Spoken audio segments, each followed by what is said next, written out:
Assalamualaikum warahmatullahi wabarakatuh. Alhamdulillah wassalatu wassalamu ala rasulillah wa ala alihi wa sahbihi wa man walah wa ba'du. Teman-teman yang saya muliakan, saya hormati. Pertama saya minta maaf hadir datang. Ini bukan khusus saya di sini pakai jas, enggak. Saya baru jadi saksi nikah tadi. Jadi saya jadi saksi nikah, kemudian selesai tausiah langsung di sini. Jadi cuma copot dasinya aja tadi, ya, baru kemudian masuk. Silakan. Yang kedua, ini mati hidup ya. Pakai ini aja, mic itu aja.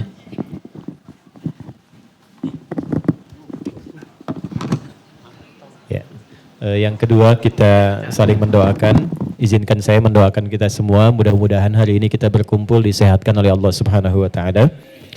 Yang kedua, ditenangkan hati kita, karena di Quran itu ada 3 hal yang sangat dinilai penting. 1, kesehatan. Jadi betapa banyak di Quran, bahkan saat sakit pun itu ada ayat khusus yang membimbing kita itu mempercepat lahirnya imunitas sehingga mendapatkan kesehatan lebih cepat. Ya, itu misal di Quran surah ke-26 ayat ke-80. Ini boleh kita amalkan karena itu ijazahnya langsung dari Al-Quran. Ini bahasanya Nabi Ibrahim alaihissalam.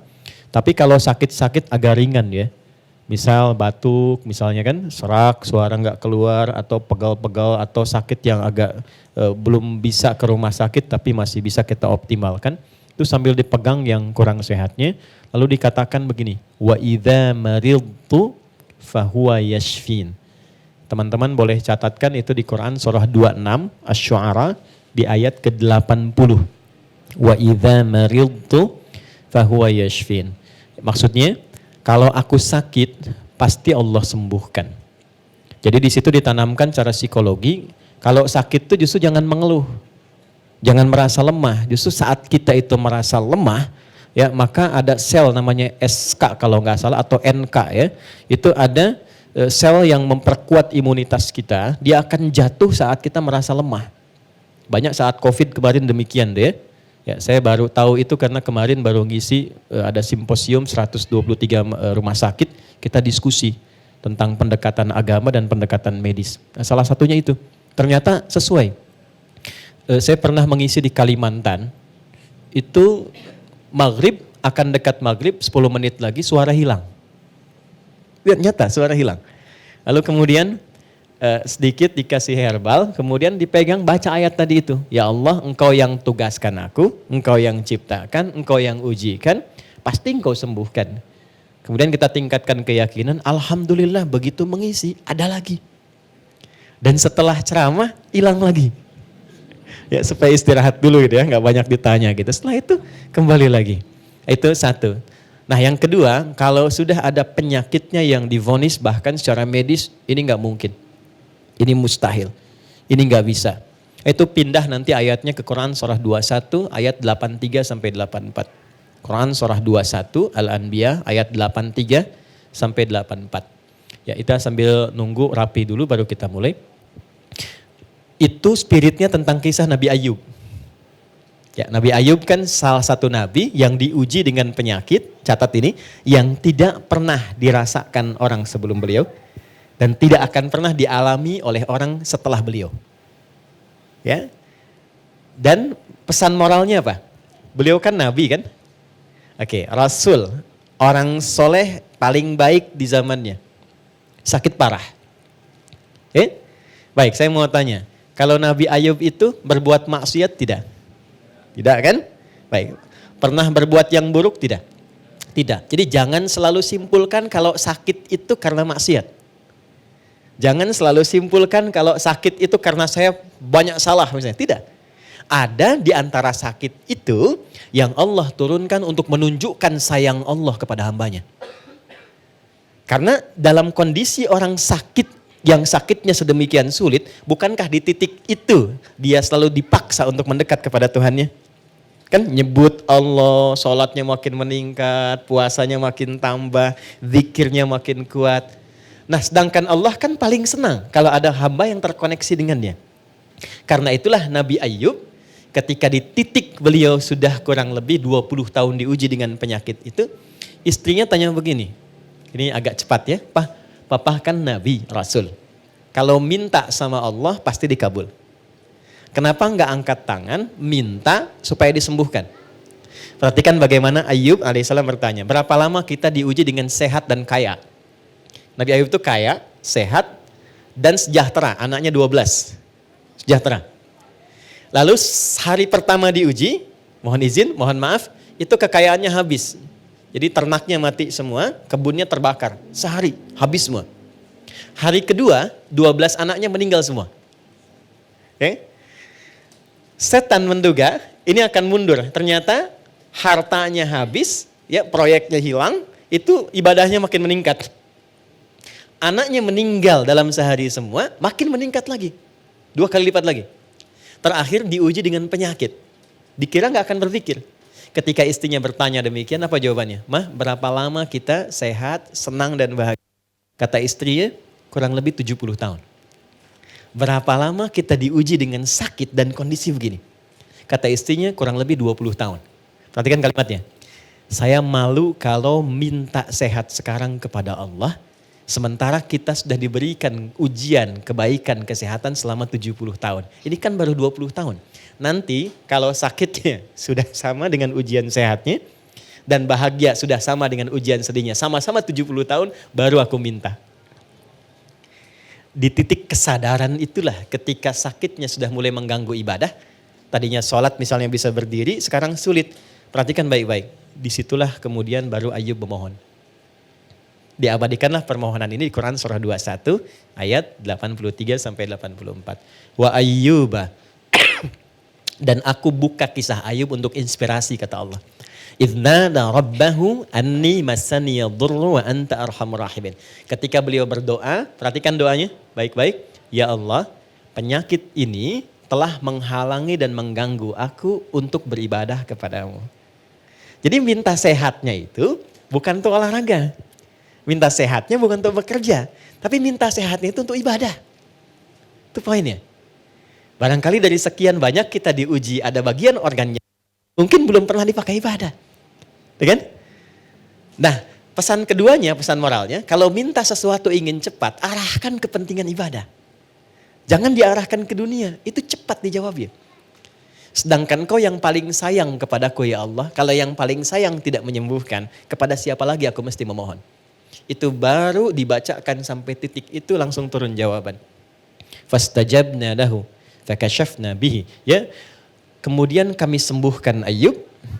Lalu kami buka semua kesembuhannya itu.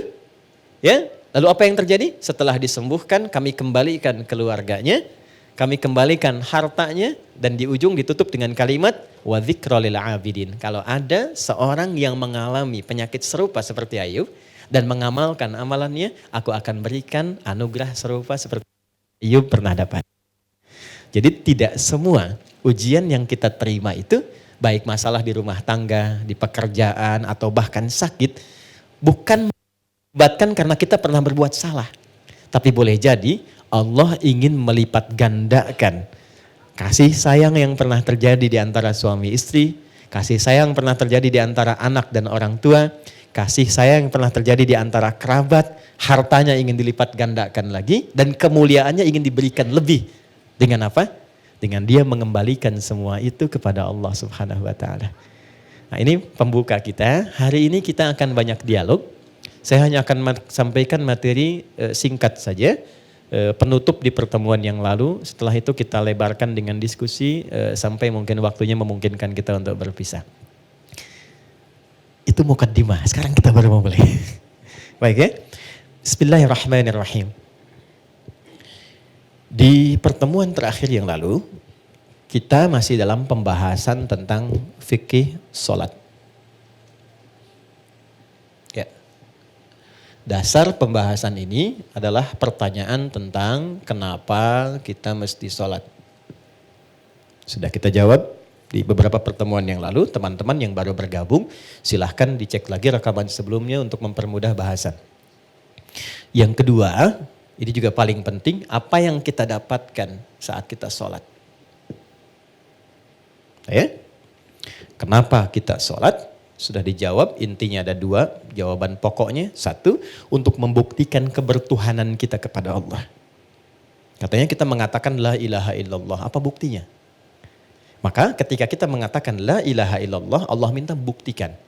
Apa pembuktiannya ya Allah? Maka diturunkan, buktikan lewat ibadah, sholat kepadaku. Dalam sholat itulah kita menyebut nama Allah, Allahu Akbar sampai selesai salam. Baik, itu ada di Quran surah ke-20 ayat ke-14. Yang kedua, kenapa kita sholat? Sudah? Yang kedua, sholat didesain oleh Allah. Bukan hanya sekedar ibadah ritual dari takbir sampai salam, tapi semua gerakan dan bacaannya disiapkan untuk membimbing pelakunya mendapatkan kesuksesan dan kebahagiaan di semua aktivitas yang ia jalani sampai wafat. Tolong catat baik-baik itu. Jadi sholat ketika diperintahkan bukan sekedar ibadah ritual yang formalitas. Anda berwudu, takbir, salam. 5 kali ditunaikan. Kalau ini yang kita tangkap dan kita pahami, besar kemungkinan potensi sholat itu akan dipahami sebagai beban saja. Baru tadi sholat, sekarang sholat lagi. Ya kan? Kenapa sih harus 4 rakaat? Karena apa? Karena pesan-pesan atau hikmah yang berada di balik ibadah ini tidak dipelajari terlebih dahulu. Itulah sebabnya Allah memberikan pesan sebelum sholat, kalau engkau ingin mendapatkan kenikmatan sholatmu, kenyamanan sholatmu, menjawab pertanyaanmu, pelajari dulu tentang semua bacaan dan gerakan sholat dari mulai bertakbir sampai dengan salam. Itu yang dimaksud di Quran surah 29 di ayat ke-45 yang telah kita bahas. Ya, gabungan antara sukses dan bahagia. And happiness, sukses dan bahagia, itu dalam bahasa Arab disebut dengan falah namanya. Jadi kalau sukses saja tanpa bahagia, itu fauz namanya. Turunannya 29 kali disebutkan di Quran. Faiz, fauzi, faizin, fauzan, faizah. Kalau ada yang namanya faiz, fauzan, faizah, itu artinya orang yang diharapkan sukses selama hidupnya. Walaupun belum tentu bahagia. Ya itu nama ya. Oke. Kedua, kalau bahagia saja tapi belum tentu sukses, itu fariha namanya. Fariha, turunannya farah, farahan, ya itu fariha. Jadi kalau ada yang namanya farhan, farah, orang yang diharapkan bahagia selama hidupnya. Walaupun belum tentu sukses. Nah, teman-teman tinggal pilih aja, saya yakin pilih yang ketiga. Ya. Kaya tapi gelisah atau miskin tapi tenang? Oke. Kaya tapi tenang. Kalau Anda gabungkan kaya, sukses dan tenang, bahagia, itu bahasa Arabnya falah namanya. Falah.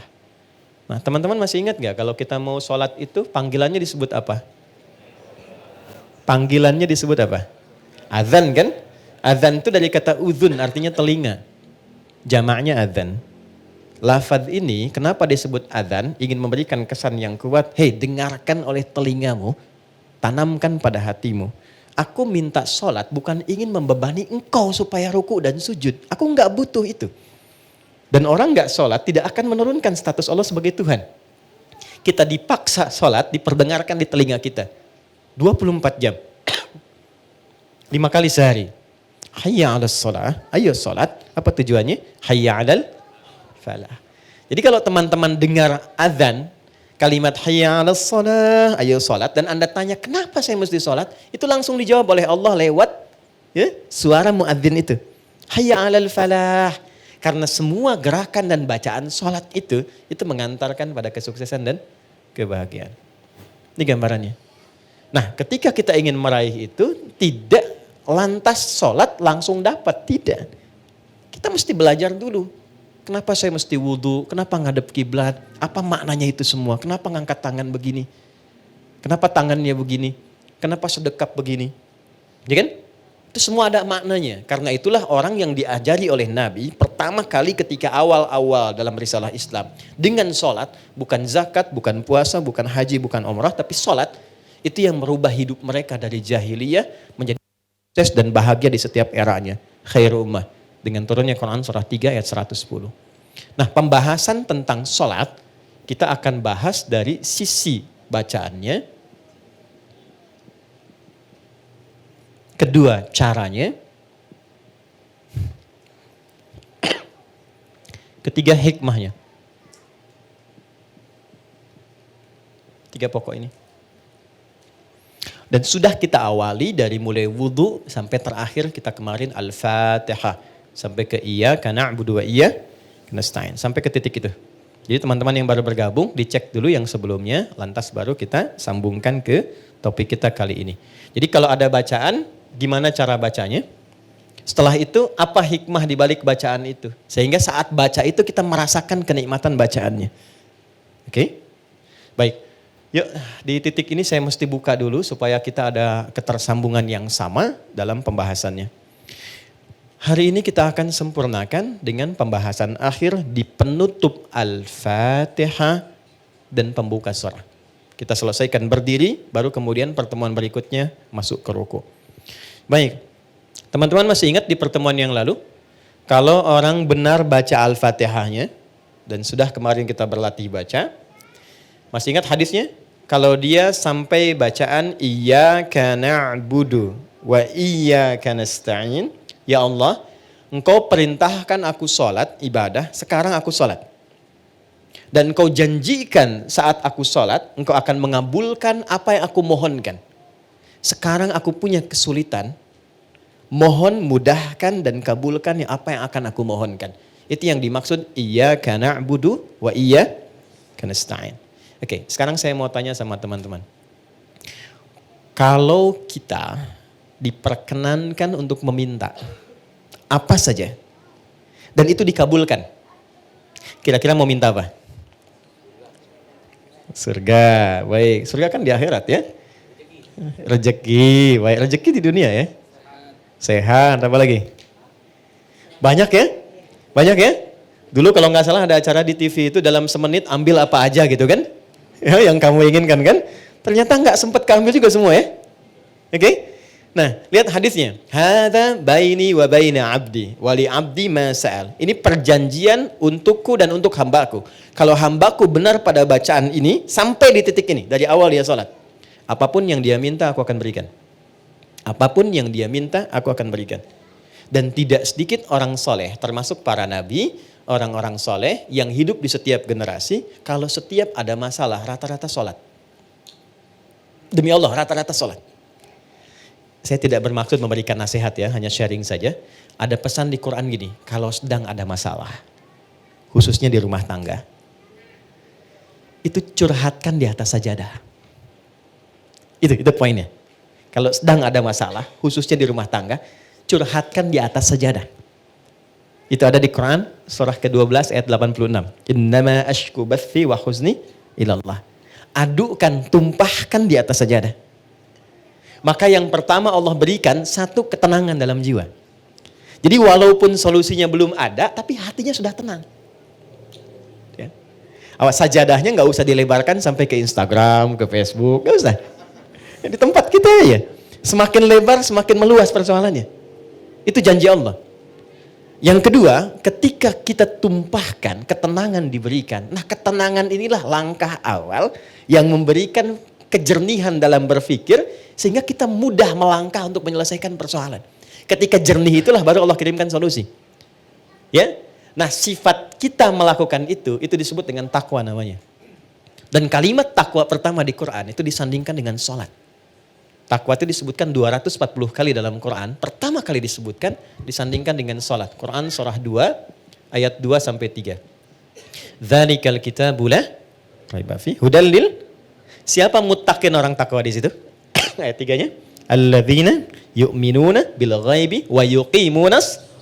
Nah, takwa disebutkan 240 kali dalam Al-Quran. Amalan pertamanya sholat. Dan 240 ini dibagi 3 segmen. Ada segmen ritual seperti sholat ini. Ada segmen sosial seperti berbagi dengan sesama. Ali Imran ayat 133. Ada segmen rumah tangga. Dan ini segmen rumah tangga ditempatkannya di persoalan tertinggi di rumah tangga yang mengantarkan pada puncaknya. Yaitu perselisihan yang menghadirkan misalnya perpisahan. Disebut dengan tolak.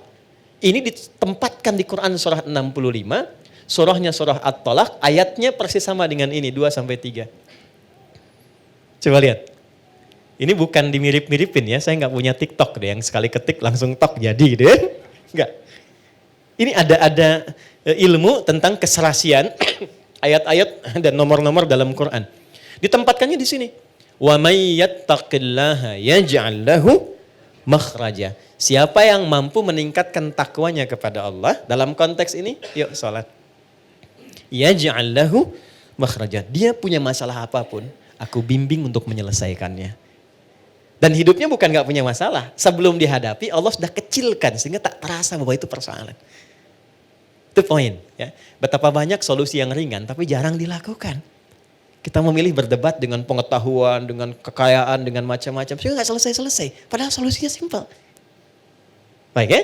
Satu ini. Nah sekarang ada yang lebih dahsyat lagi. Begitu selesai benar baru sampai iyyaka na'budu wa iyyaka nasta'in. Sedang punya masalah apa? Mau minta apa? Ada keperluan apa? Mohonkan. Karena rata-rata bingung mau minta apa, Allah ajarkan satu kalimat yang saat diberikan semua yang kita harapkan dapat. Apa kalimatnya? Oke, setelah iyyaka na'budu wa iyyaka nasta'in, kita baca apa? Ihdinas siratal mustaqim. Itu bukan kalimat biasa, ada rahasia di dalamnya, ada hikmah. Ya, saya tulis dulu ya. Sini aja. Ihdinas siratal mustaqim.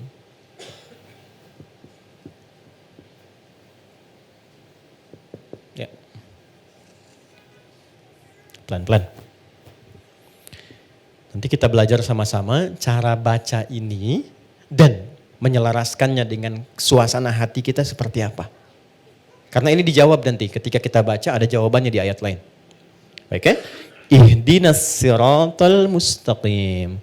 Nah, teman-teman kalau diterjemahkannya apa? Tunjukkan kami jalan yang lurus. Itu terjemah tekstual. Baik ya? Itu bisa efektif dibaca saat haji nanti. Ya, saya pernah jadi petugas 2010. Ada jemaah tersesat. Keluar dari maktab dia bingung ketemu tentara orang Arab, dia nanya. Jadi orang Arabnya nggak bisa bahasa Indonesia, dianya nggak bisa bahasa Arab. Tapi pintar orangnya. Tidak putus harapan, dia buka gawang maktabnya ditunjukkan. Pak katanya, ihdinas siratal mustaqim. Tunjukkan saya jalan yang lurus ke maktab. Ya? Tapi yang hebat tentaranya itu juga nggak kalah cerdik. Begitu dilihat maktabnya kan ada di gelangnya itu. Maka dia tunjukkan siratal ladzina an'amta 'alaihim ghairil maghdubi 'alaihim waladdallin. Lulus jalan ini, jangan belok-belok kamu sampai katanya. Itu pernah kejadian. Oke. Ihdina. Ya Allah mohon tunjukkan kami. Ihdina itu dari ahda yuhdi, asalnya dari hidayah. Hidayah, superlatifnya hudan. Oke, pelan-pelan. Ihdi itu bentuk permohonan. Berikan kami hudan. Ini asalnya. Ya, pelan-pelan. Berikan kami hudan. Apa itu hudan? Hudan itu asalnya semua solusi yang kita butuhkan dalam hidup. Simpel sekali. Semua solusi yang kita butuhkan dalam hidup. Contoh, Al-Quran itu disebut hudan oleh Allah. Al-Baqarah ayat 185. Ya syahrul Ramadan alladzi unzila fihil Quran hudan linnas. Kenapa Al-Quran disebut hudan? Karena isinya 6.236 ayat dari Al-Fatihah sampai An-Nas itu semua isinya solusi buat kehidupan kita. Tentang anak ada di situ, tentang pekerjaan ada di situ. Tentang maaf ya, semua hal yang kita jalani dalam hidup dari mulai lahir sampai wafat itu ada di situ semua. Jadi bukan ayat bacaan yang hampa makna, bukan. Itu semua kalau dikeluarkan itu ada temanya secara tematik. Imam Al-Bukhari itu mengeluarkan 97 tema dari Quran.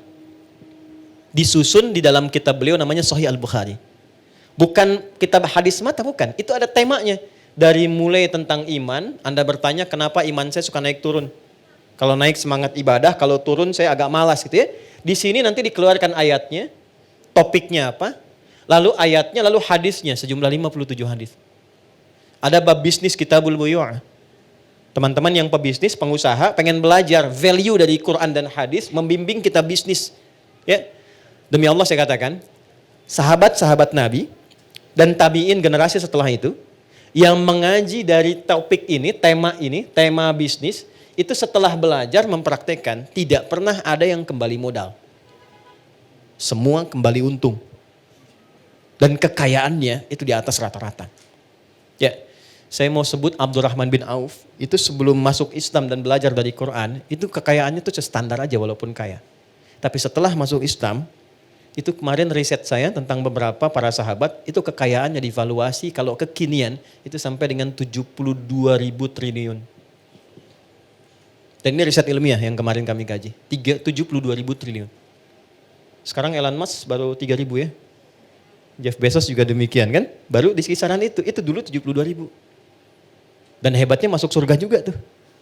Masuk surga juga daripada miskin gak jelas kan. Nah ini masuk surga juga.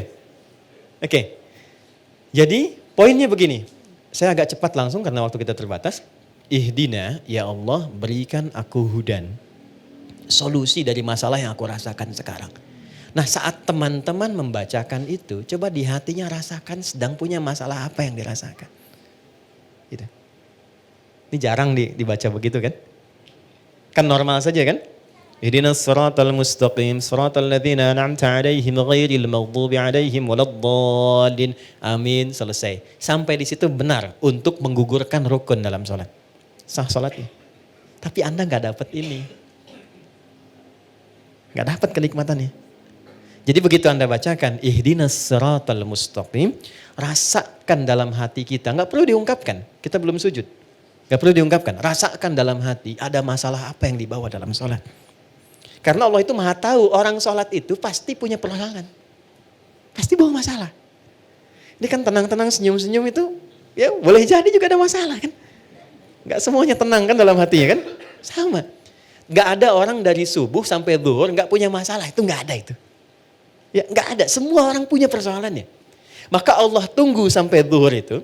Kita minta supaya diselesaikan. Maka ketika selesai zuhur nikmat kita menjalani siang sampai sore.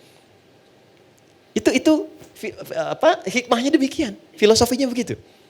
Jadi begitu Anda bacakan ihdinas siratal mustaqim, ya Allah mohon berikan solusi. Kan? Atas semua persoalan yang hamba sedang rasakan saat ini dan Engkau maha mengetahui dengan itu semua. Oke. Lalu Allah berikan. Saya mau tanya teman-teman, mohon izin ya. Kalau diberi itu pengen cepat, pengen lambat? Ingin mudah, ingin sulit? Mudah kan? Baik, kalau ada jalan berliku dengan jalan lurus, yang paling cepat yang lurus atau yang belok-belok? Lurus kan? Nah, lurus itu namanya siratal mustaqim. Mustaqim itu lurus, artinya mudah. Sirat itu lapang. Jadi sirat itu, jembatan kan yang sering kita pahami ya, jembatan, itu sebetulnya bukan jembatan sempit. Kan Nabi pernah sampaikan, kayak rambut di bawah 7 kan? Ya kan? Nah itu menjadi sempit pada orang yang banyak maksiat dan kurang amal. Tapi bagi orang yang dekat dengan Tuhan, dia mendedikasikan kegiatan di dunianya untuk beribadah kepada Allah dengan berbuat baik, maka itu menjadi lapang. Ketika lapang itulah menjadi surat namanya. Paham?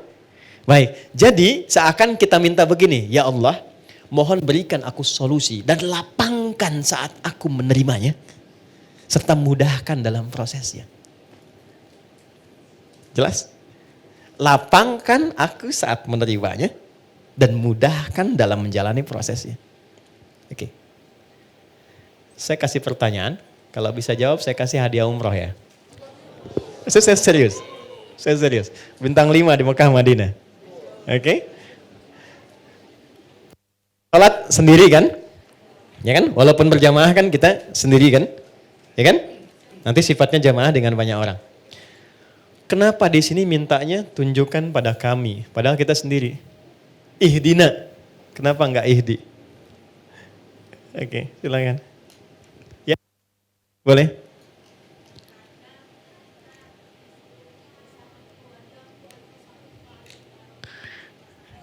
Bagus jawabannya. Sampai Cengkareng tuh. Oke, ada yang lain? Silakan.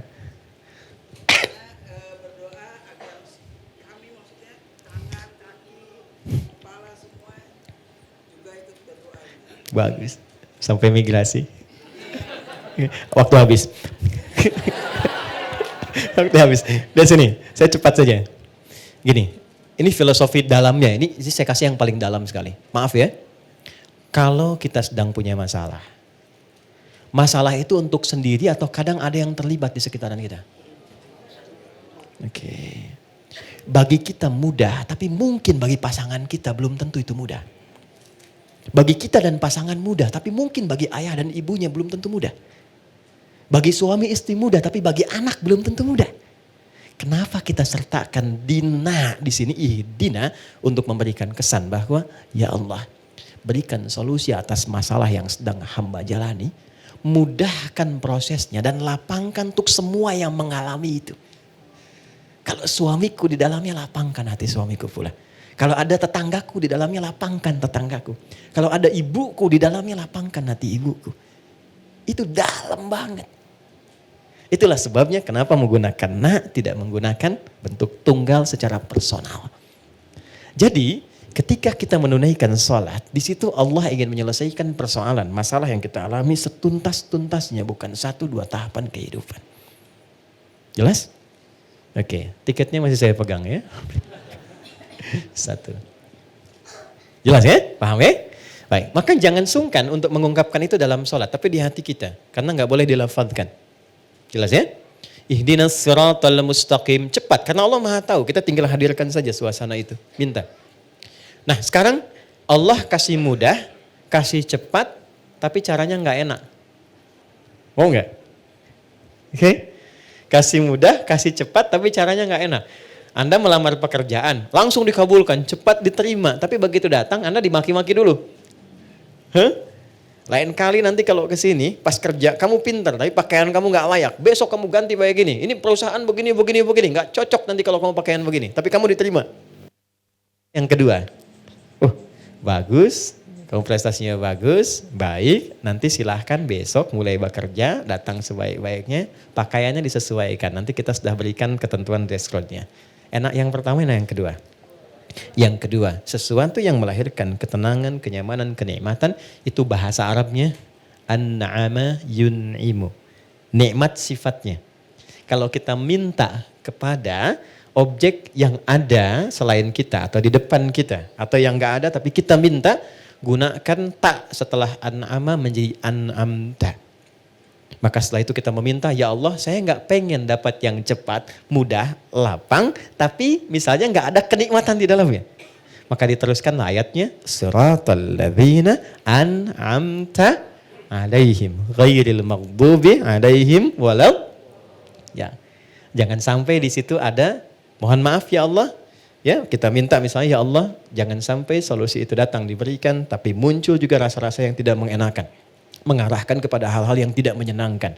Ya, walaupun ada tafsir lain maghdub di situ, kalangan yang dilaknat, dhalin yang tersesat. Karena sudah diberikan kenikmatan tapi tetap dia jauh dari Allah Subhanahu wa taala. Itu makna jauhnya. Jelas?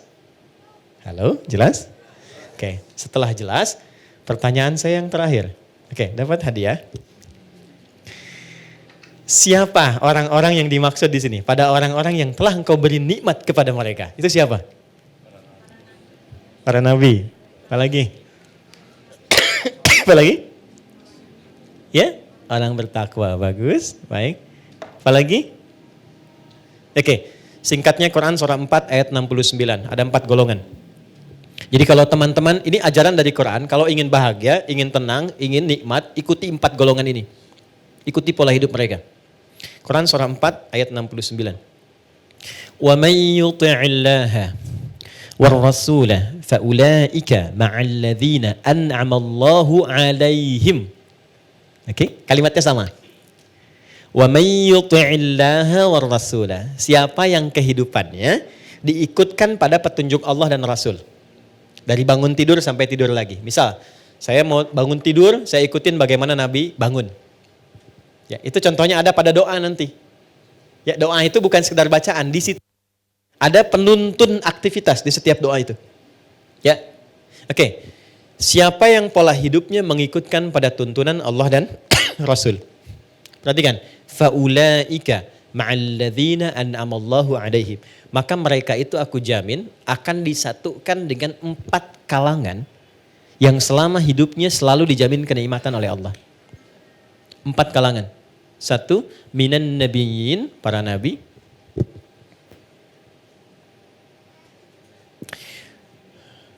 2, siddiqin, orang-orang yang membenarkan Quran dan mengamalkannya. Misal, kata Quran, berjilbablah perempuan. Maka dia membenarkan ayatnya dan mengamalkannya. Itu siddiq namanya. Jelas? Laki-laki misalnya, bangunlah tahajud walaupun sunnah. Anda benarkan ayatnya, Anda amalkan itu disebut siddiq. Yakin sepenuhnya dengan mengamalkannya. Kenapa Abu Bakar disebut siddiq? Karena beliau paling yakin apapun yang Nabi sampaikan, itu seketika diyakini, walaupun bagi sementara orang itu belum mampu ya dipahami dengan logikanya. Karena itu disebut dengan Abu Bakar as-siddiq. Oke, 3. Ini siddiq. 3, syuhada. Orang yang wafat, yang saat hidupnya sering mendedikasikan kegiatannya untuk ibadah. Maaf ya, jangan hanya dipahami berperang misalnya secara militer, tidak. Anda bekerja niatkan karena Allah. Di rumah tangga niatkan karena Allah. Posisikan istri sebagai titipan Allah. Istri suami sebagai titipan Allah. Menyayanginya karena Allah. Posisikan anak sebagai titipan Allah. Saya tanya teman-teman nih, antum cintai istri itu karena Allah atau karena sayang? Berat sekali jawabnya ya. Oke. Anda cintai anak itu karena Allah atau karena sayang? Oke, kalau karena Allah itu ada 2 cirinya. 1, dia akan memastikan yang dicintainya itu selalu berada dalam hukum-hukum Allah. Oke? Jangan dibayangkan terlalu ekstrim, tidak. Ya, misalnya apa? Sholat, diajak sholat. Diingatkan ngaji misalnya. Didekatkan pada yang baik-baik. Istri pesan ke suami, cari yang halal ya. Jangan pernah datangkan yang haram misalnya. Itu sudah cukup menjadikan Anda berjuang hidup untuk menaati Allah. Kalau wafat, itu disebut wafatnya fi sabilillah, orang yang disebut syahid, zamannya syuhada. Jadi ada 3 jenis syuhada itu, syuhada yang wafat saat ada dinas militer, ya itu langsung syahidnya dunia akhirat. Ada syahidnya seperti tadi saya sampaikan, merawat anak karena Allah, ibunya meninggal, syahidnya syahid akhirat. Dimakamkan seperti biasa, tapi statusnya syahid. Itu kenikmatan surganya luar biasa. Kalau nggak percaya silahkan, lakukan dulu ya, nanti saat di ujung kematian itu ditampakkan hasilnya. Yang keempat, solihin, tingkat paling akhir. Wassalihin. Ya, saya akhiri di sini dengan cepat. Solihin itu singkatnya orang yang memastikan semua kegiatannya baik. Ya, kalau memandang yang baik. Kalau bicara, dia bicara yang baik-baik. Kalau kira-kira yang mau dikeluarkan itu kurang baik, dia tahan, dia nggak ungkapkan. Ketemu sama istri nih, ada beda pendapat, dia mau cerita. Kemudian mau keluar kata-kata nggak baik, dia jaga supaya menenangkan istri, nggak menyinggungnya, itu masuk kategori ini. Oke? Begitu sebaliknya, ujung kepala sampai ujung kaki, dia arahkan melangkah pada yang baik, bekerja yang baik, maka masuk kategori ini. Untuk perempuan salihat, untuk laki-laki salihin. Ini poinnya. Jadi kalau ada orang-orang ingin hidup tenang, ingin nyaman, minimal ikuti pola hidup para nabi, nggak terjangkau yang ini, atau paling minimal jadilah orang baik yang tidak melukai orang lain atau bahkan diri sendiri. Jelas? Oke, saya tutup dulu sebelum kita jeda, nanti kita salat zuhur dulu mungkin ya. Setelah itu kita diskusi, apa saja yang mau ditanyakan dipersilahkan, kita bisa diskusi 2 arah. Tapi sebelum saya akhiri, saya tutup bagian terakhir. Ghairil maghdubi alaihim waladdallin. Kemudian diucapkan apa? Amin. Nah, aminnya itu ketika dilafazkan artinya mohon kabulkan ya Allah. Karena kita sudah meminta sampai ujung tadi. Mohon kabulkan ya Allah. Oke, ini baru permintaan umum. Belum khusus. Kan baru umum tadi kan? Sementara setiap kita mau sholat pasti punya situasi-situasi khusus yang kita miliki. Yang beda satu dengan yang lainnya. Nah, saya mau kasih pertanyaan yang simpel dan ini nggak ada hadiahnya. Karena kita mau tutup. Lihat gini, kalau kita ingin menyampaikan pesan sesuatu, tapi sosok yang ingin kita tuju itu nggak ada di hadapan kita. Nggak bisa kita lihat, nggak ada ya. Kita mau sampaikan pesan ke orang yang nggak ada di hadapan kita, kan? Nggak bersama kita saat ini, maka biasanya apa yang kita lakukan? Ya, Doa, kita mau sampaikan sesuatu. Ingat? Dulu teman-teman kalau mau kirim kabar, kasih kabar, mau nyampaikan sesuatu, kan sekarang dulu belum ada handphone ya, belum ada misalnya untuk kirim-kirim pesan, messenger dan sebagainya. Biasanya tulis apa? Surat. Gampang ya. Biasanya tulis surat. Saya mau tanya, setelah baca Al-Fatihah, sebelum ruku, kita baca apa? Surat. 114 surat. Oke? 114 surat. Pertanyaan besarnya, kenapa kita baca surat dan surat apa yang dipilih setelah Al-Fatihah itu? Dan di situ terdapat rahasia besar yang spesifik terkait dengan apa yang sedang kita rasakan dan kita butuhkan. Surat apa yang dipilih, bagaimana cara membacanya. Itu yang akan kita jawab setelah menunaikan salat zuhur berjamaah. Oke, kita jeda sejenak, kita tunaikan salat zuhur baru kita sambungkan. Assalamualaikum warahmatullahi wabarakatuh. Kita simpulkan sejenak dulu, mungkin 1-2 menit apa yang tadi kita uraikan. Lalu setelah itu kita buka sesi untuk diskusi. Yang pertama bahwa bacaan Al-Fatihah bukan sekedar bacaan yang menjadi formal rukun dalam sholat. Artinya kalau dia nggak baca, sengaja nggak baca, sholatnya dianggap tidak sah. Mesti diulang. Secara formal dibaca bacaannya dengan benar, maka ini menunjukkan sholatnya benar. Tapi setiap bacaan dan gerakan sholat selalu punya makna yang disiapkan oleh Allah untuk mengantarkan kita pada kehidupan yang sukses dan membahagiakan. Inti Al-Fatihah, satu, adalah satu bacaan yang saat diungkapkan kita diminta untuk menyertakan harapan-harapan dan persoalan yang tengah kita alami sehingga Allah Maha tahu. Tapi dengan kita mengungkapkan itu dan merasakan apa yang dialami, kegelisahan yang ada dalam jiwa itu keluar. Ini poin utamanya. Karena memendam persoalan itu lebih berat dibandingkan dengan kita mengalaminya. Memendam itu berat sekali. Nah, psikolog itu seringkali kan bahkan memberikan satu misalnya treatment dengan coba tuliskan saja. Kemudian bakar, coba tuliskan, coba ungkapkan. Nah kita itu sehari 5 kali diminta mengungkapkan itu. Supaya nggak terpendam dalam keadaan hati kita. Itulah Al-Fatihah. Kemudian yang terakhir, ada kesan hikmah yang sangat dalam bahwa dalam hidup itu, cobalah bijak untuk selalu menjadi orang baik. Berusaha bersikap baik. Kalau tidak kita bisa teladani kehidupan para nabi, paling minimal kita mencoba menjadi pribadi lebih baik daripada kehidupan sebelum-sebelumnya. Maka setiap hari implementasinya dari ujung kepala sampai ujung kaki, Al-Fatihah mengajarkan mungkin sepekan ini matanya dulu. Jaga dari memandang yang tidak baik. Pekan depan lisannya sampai ke ujung kaki. Nah itu pesan dasarnya jika seseorang konsisten pada kebaikannya dan berusaha menjaga sampai akhir hidupnya, maka Allah jamin, ini penutupnya, faulaika ma'alladzina an'amallahu 'alaihim. Di surga kelak kata Allah, aku akan kumpulkan orang yang berjuang menjadi pribadi yang baik saat di muka bumi. Aku kumpulkan dengan 4 golongan itu yang coba ia teladani. Jadi ayat ini memberikan jaminan, Quran surah 4 ayat 69, ada orang yang di surganya dikumpulkan sesurga bersama semua para nabi yang pernah bertugas di bumi. Kemudian para siddiqin, para syuhada, dan orang-orang baik itu sendiri. Itu ada di Quran surah keempat ayat 69. Jadi Al-Fatihah itu jaminan dunia akhirat. Itu yang menjadikan kita sering baca baik dalam sholat ataupun di luar sholat. Dan penutupnya, orang yang membacakan setiap bagian huruf-huruf Al-Fatihah sampai ujungnya dan benar mengucapkannya, ini kalimat nabinya langsung, kalimat nabinya, maka tidaklah ia memohon kecuali dijawab doanya. Tidaklah ia memohon kecuali dijawab doanya. Bonus sebelum kita diskusi, ada 2 di dalam Quran. 2 ayat, 2 surat terpisah. Yang kalau kita bacakan, itu bahasa hadisnya begini, apapun yang diminta langsung dikabulkan. Yang pertama, 2 ayat terakhir Al-Baqarah. Ya, ayat 285 sampai 286.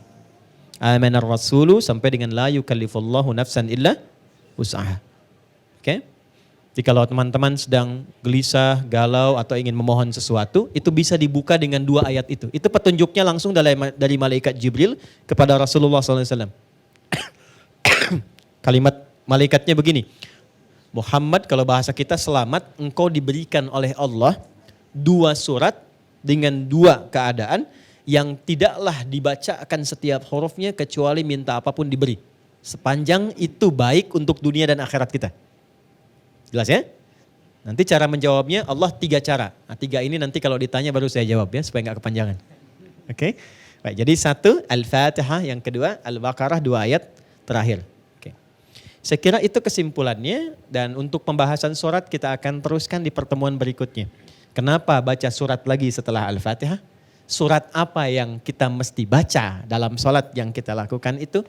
Dan kemudian bagaimana cara membacanya? Itu nanti jawabannya di pertemuan berikutnya insya Allah.